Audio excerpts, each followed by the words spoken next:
আসসালামু আলাইকুম। সবাইকে শুভেচ্ছা ও অভিনন্দন। একটা আমাদের নতুন বিজয়,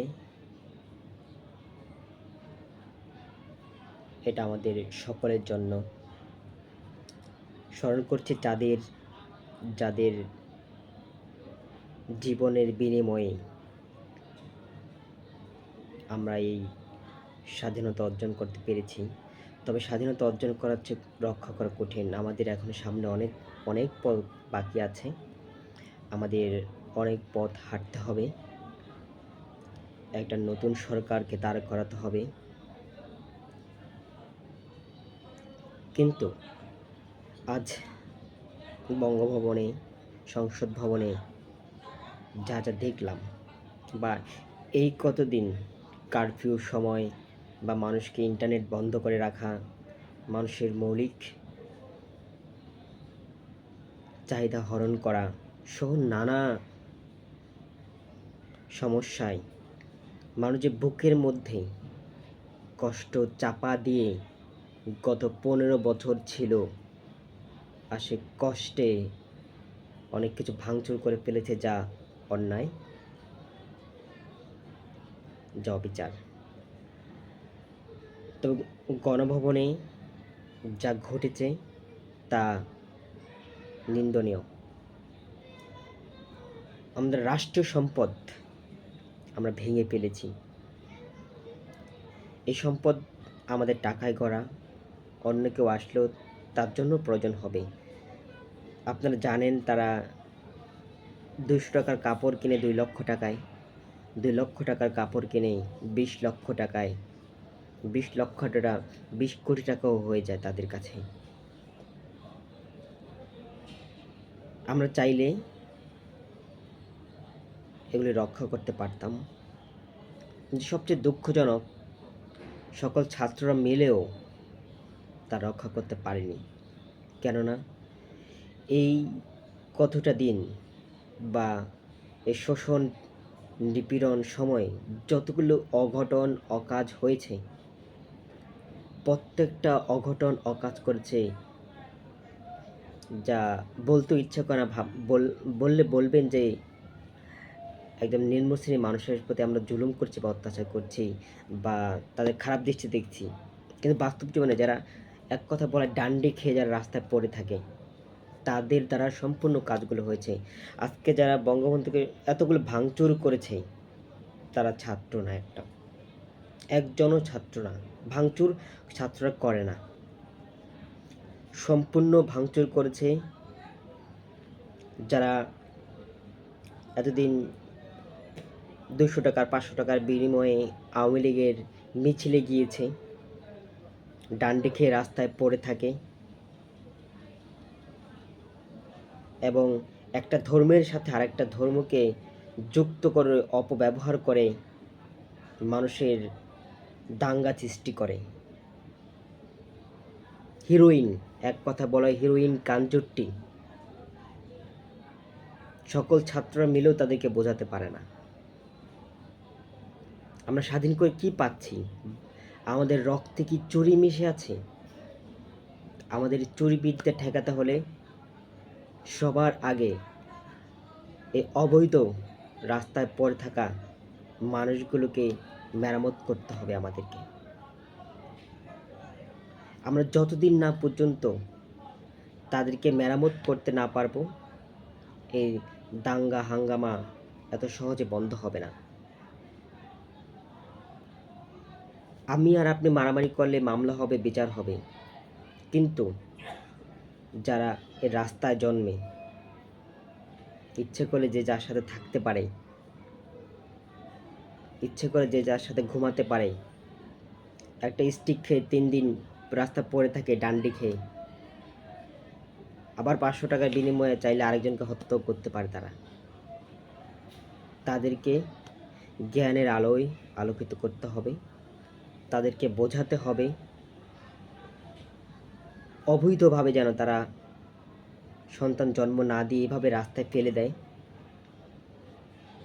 তাদের জন্য বাসস্থান, আলাদা আলাদা বাসস্থান নির্মাণ করতে হবে।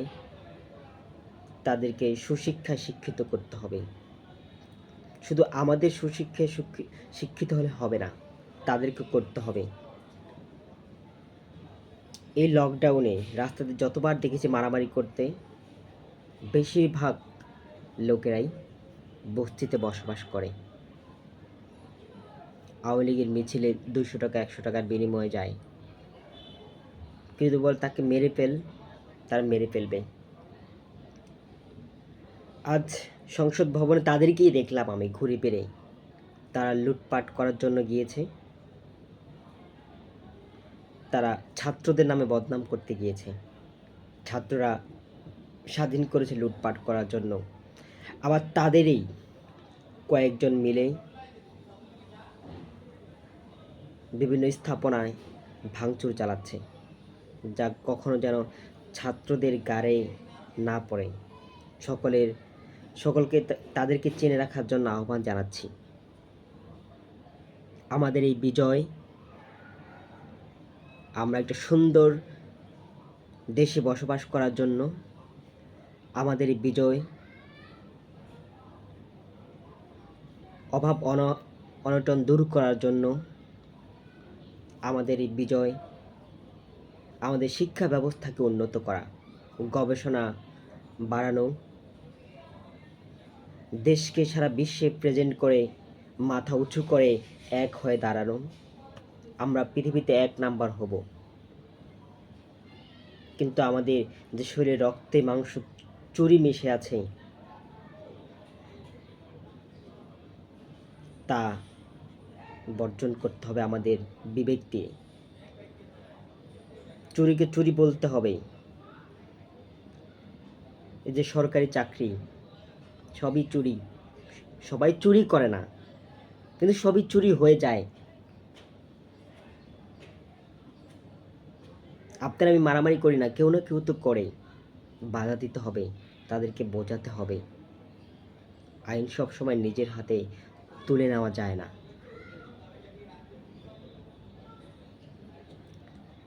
এতদিন যারা স্বাধীনতার বিরোধিতা করেছেন, তারা কেউ কোটায় চাকরিপ্রাপ্ত, কেউ বাবার দাদার আঁচল ধরে আছেন, কারো বাপ চাচা রাজনীতি করে, কারো ক্ষমতার আছে, ক্ষমতার ব্যবহার করে। তারাই একমাত্র গুজবকারী, তারাই অন্ধভাবে একটা দলকে সাপোর্ট করে। আমাদের 15 বছর ধরে ভোটাধিকার থেকে, মুখের কথা থেকে, আমাদের বুকের অন্তর থেকে সব নষ্ট করে ফেলেছে।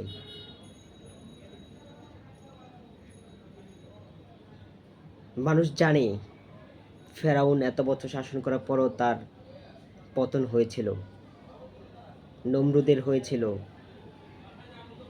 একজন রক্ত পিপাসু সরকারের কিভাবে পতন হয় 2024 সালে আপনারা দেখেছেন। যারা 1971 দেখেননি,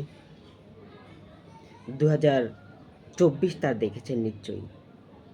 1969 যারা দেখেননি, 2024 দেখেছেন নিশ্চয়ই। আর গত 15 বছরে কত মানুষকে হত্যা করেছে, গত 15 বছর না হয়, গত 15 দিনে কত ছাত্রকে, কত সাধারণ মানুষকে নিজের প্রয়োজনে ব্যবহার করে গুলি করে নির্বিচারে মেরেছে। আমি জানি ওই বাহিনীগুলো কোটায় চাকরিপ্রাপ্ত, ঘুষ লেনদেনের মাধ্যমে চাকরিপ্রাপ্ত। ঘুষ বাণিজ্য টিকিয়ে রাখার জন্য, তাদের কোটা টিকিয়ে রাখার জন্য নির্বিচারে মানুষকে হত্যা করেছে তারা। আপনারা যারা গত 15 বছর ধরে ভোটার হয়েছেন, তারা কি বলতে পারেন যে আপনি আপনার ইচ্ছা মতো একটা ভোট দিতে পেরেছেন? পারেননি। আমি পারিনি। আমার ব্যর্থতা হোক বা আপনাদের ব্যর্থতা হোক, দয়া করে কখনো, জোর করে বলি, কখনো ভোট চুরি করবেন না। আপনি যদি কারো থেকে 500 টাকা নেন, এটাও একটা চুরি। আপনার ভালো প্রার্থীকে না বুঝে তার টাকা নেই, আপনাকে দিতে পারছে না, কিন্তু সে আপনার সেবা করতে পারবে, টাকাই নেই। আপনি বুঝতেছেন, আপনাকে 500 টাকা দিচ্ছে, 5 বছর জন্য আপনাকে কিনে নিয়েছে, আপনাকে শোষণ করবে। আপনি 500 টাকার বিনিময়ে কত টাকা দিচ্ছেন জানেন? একটা সার্টিফিকেট লাগবে, ডেথ সার্টিফিকেট আপনার মৃত্যুর। আপনি জন্ম নিয়েছেন, টাকা দিতে হবে। আপনি বিদেশ যাবেন, টাকা দিতে হবে। আপনি একটা কাজ করবেন, আপনাকে টাকা দিতে হবে। এভাবে আর কতদিন মানুষ সহ্য করবে? একদিন মানুষের ধৈর্যের বাঁধ ভেঙে যায়। তবে সাবধান, কারো বাড়িঘরে আগুন দিবেন না, কোনো মন্দির স্থাপনা ধ্বংস করবেন না। আমরা নিজ দায়িত্বে মন্দির, মসজিদ, গির্জা সকল উপাসনালয় আমরা নিজেরা নিজের দায়িত্ব কাঁধে নিয়ে আপ্রাণ চেষ্টা করে রক্ষা করব। টোকাইদের হাতে তুলে দিবেন না। আপনারা হয়তো ভেবে দেখেন, প্রত্যেকটা মারামারির পিছনে কোনো না কোনো টোকাই আছে, কোনো না কোনো গাঞ্জুট্টি আছে, স্ত্রীকে রাস্তায় পড়ে থাকার ওই ছেলেগুলো আছে। ওদের থেকে সাবধান থাকুন। সবাই ভালো থাকুন। পরবর্তী সময়ের জন্য অপেক্ষা করুন, ভালো কিছুর জন্য অপেক্ষা করুন। সবাই সহযোগিতা করুন। সকলকে ধন্যবাদ। আসসালামু আলাইকুম।